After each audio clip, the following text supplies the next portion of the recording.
رسول خدا دید که دو آدم در بالای خانه توی شب پوشانده سری خیلی رنگ کلیشای ما و شمانه که منصر پوشانن و کنویر پوشانن و فلان 4 خط هم خیلی میموندن. مگر رسول خدا گفت ای مردم گفت وقتی نماز نمیری نماز بخونی؟ گفت ای رسول خدا اگه گفت امیره بود کنیم گفت بریم انشالله.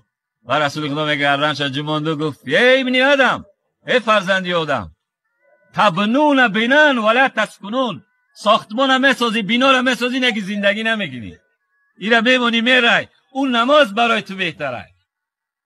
خبر تا که هم زندگی همیشه این زندگی یک روز ترک میشه برای زندگی همیشه برا.